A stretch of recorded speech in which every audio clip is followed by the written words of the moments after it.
Welcome to the first Hamburger and French Fry show in 2 years. You made it. I did. Amazing. For those at home, we are indeed 6 feet apart, socially distanced, which allows us to not wear masks. Even though it looks like we're closer than 6 feet, We're not. we're not. We're like, I'm actually in Washington State right now. You'd never know how far apart we truly are, but I was gonna hug him, lick him, everything, but I just gave up on it because otherwise I'd really get my butt kicked out of here. So I don't know. But you're lucky we got the protocol, because otherwise you were getting it. He's gonna lick me, as if the Delta strain of COVID isn't bad enough. What is this guy gonna come up with? Hey, so we get to talk about motor racing on a track. What? You are quick like a bunny, making the fast 12. I know we'd love to say quicker on pole, but would still have to believe there's some semblance of happiness. Hey, you ain't getting off that easy though. All right, you suck. Why didn't you do better? Let's just be honest. No, not what I'm saying. I'm just really happy to see you, but like really, it's been way too long. Not about this, obviously. We're just goofing around, but just great to see you back in the French Fry.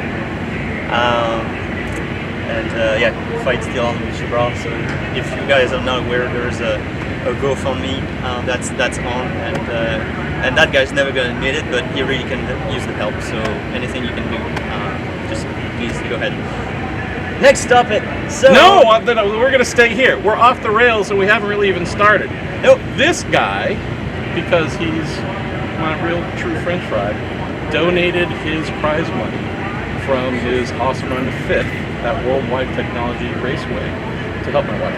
So for those who say bad things about him, and I'm usually the one saying those bad things, he's actually a big sweetheart. So if we're done embarrassing one another, should we do the effing thing we came here to do? But that's what we do best. So it's all right. Point. So you're 12th. Why weren't you first? Are you announcing your retirement right now? No, I'm not. I mean, at least not before the end of the year. But yeah, I mean, I was really surprised and happy that we made it to the Fast 12. That Rocket Chevrolet number 14. Was actually pretty darn good. We just left it alone. We knew obviously the track temp was going to go up. A lot of things were going to change, and we were not quite sure which way to go. And it kind of worked out. Like the car was actually pretty good, and I pulled 2 solid laps, and we just made it in the Fast 12. And got guys like Will out of there, and I was like, wow, okay. You beat the entire Penske team. No joke. Yeah. All 4 of them missed the Fast 12. So we got that going for us. Yeah. And then the enemy of good is always better, and we made a small change to try and help the front end a little bit, get more flow through the corners, and I just screwed everything up. The enemy of good is always better. Yeah, I mean, it's just like philosophizing. I just, there's clearly things that we still don't understand with this car, and like we have to refine, like, okay, what do we want to do when this happens or that happens, and clearly we just keep guessing wrong, and that really frustrates me. Like, you have no idea. So yeah, I mean, now we put 2 Firestone red tires sets, and we're P12. It's like, well, all right, great, yeah, got that going for us, perfect.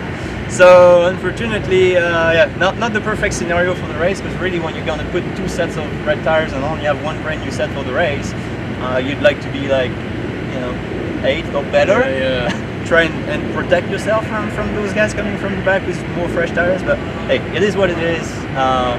Still really happy that we snuck in, and we'll just leave it at that. Got Alex Palou needing a turnaround after a couple of bad races. You know something about getting hit from behind.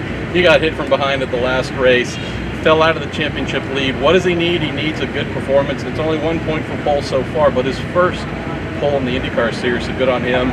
Alexander Rossi on his eternal revenge tour, P2 by .00 nothing. It shouldn't surprise us at this stage, Seb, but could you just talk a little bit about oh my goodness, the top 6, top whatever, separated by decimal points to the millionth degree. Things are so freaking tight. It's not new, but it has to be frustrating. It's Portland, right? I mean, you look at the track, it's under a minute. You got the chicane in what, 5 corners? Why don't you just go straight there, by the way? Yeah. Yeah, I mean, yeah, I'm sure the race control would On have pole by something. 10 seconds, Sebastien Bourdais. I'm sure race control would have a say in that, since every time I put a foot on the line, I get, good, but that's all right. Tell me who. I'll go No, knock him out. Okay. But It's really tight though, and did you guys I don't understand what I was understand. mentioning, or no? No, maybe not. That's all right. I don't listen I to him, I but- don't want to sound like a whiner. or anything, But it's that thing, though, where it's an infinitesimal amount of time you need to improve. You're obviously not driving at like 80%. Everyone's flat out. I don't know how teams find those little things that separate one another from pole or third. It has to be frustrating. It is, but I mean that's what's beautiful for the fans, right? I mean it's just super tight, and yeah, I mean you got 27 cars this weekend, and you look at the top 20 or something. It's like 5 Not much. and yeah, I mean that's the magic of IndyCar, and that's why we love it. That's why we want to do it, But at the same time, as soon as you make the slightest mistake or something doesn't quite work out the way you want, then you just don't make the cut, and that definitely keeps you pretty honest. Wrap things up here with, let's see, impressed by Callum Ilott, 19th on his IndyCar debut with the small Hicos team having to learn all over again. Max Chilton playing in the Fast 12. Big stuff for them. That team trying to do big stuff with not a lot of resources. Really impressive there. We already mentioned some of the teams that didn't exactly have a great day. Next time we're going to speak, it will be after the race. You're starting slightly ahead of mid-pack, but it's still I would be crying and screaming and not sleeping if I was starting there, because that's where all the craziness happens. Been doing this a while though. Do you calm those tensions, or do you still wake up tomorrow morning going, oh man, this could be bad? I mean, it's the start of Portland can be bad, but it can really be bad for just about anywhere other than P1, P2 sorting it out. Anybody that misjudges it, locks up the tire, or gets a good run going into turn 1 and makes it 3 and 4 and sometimes 5 wide, then somebody's gonna have to give, and most times nobody is willing to give, and we know what happens from there. So I'm not gonna stress too much about it. Obviously, we've been hit our fair share this year, and hopefully your message just comes through. Just leave my little rocket butt alone. And from there we'll just go racing, hopefully. But it's very rare that there's not some kind of carnage happening at the start. And we got 27 cars, which we haven't really seen, I think, in forever here. So usually we don't need 27 cars to make a mess. So that could be quite exciting. Just to finalize the message, super impressed with and obviously, like you said, he needs to deliver and just bangs the lap, last lap. I mean, the kids got some nerves. Quite impressive. Obviously, Dixie, the quiet performer, but tough. Third again, 10th of a pole. Always there, man. Just a lot of pretty stout job here from a lot of guys, but those two come through. Hello, new helmet livery for this weekend. Actually, the final race is with his spirit animal, a gorilla, like 100 of them on his helmet. So where Lewis Hamilton has hammer time when he goes for it, we've determined he has to do #gorilla time. So I think that worked for him. Two other quick things. Last time I spoke with him, he and his beautiful wife were shopping for, kitchen appliances and such. Like 4-time Champ Car champion. Building a house, man. This guy over here, what kind of waffle maker should we get? But let's close on a serious moment. We started this day, sad day obviously, not just for us here at home in America, but throughout the world. It's our 20th anniversary of 9/11. There was a minute of silence this morning on pit lane. All the teams, everyone came out as if everyone's hearts weren't already full with some of the losses we've had with Robin Miller and Bob Jenkins and so on. How do you tune some of that stuff out? Because you're a human, you've got a big heart, but you also have to come here and perform. How do you do that?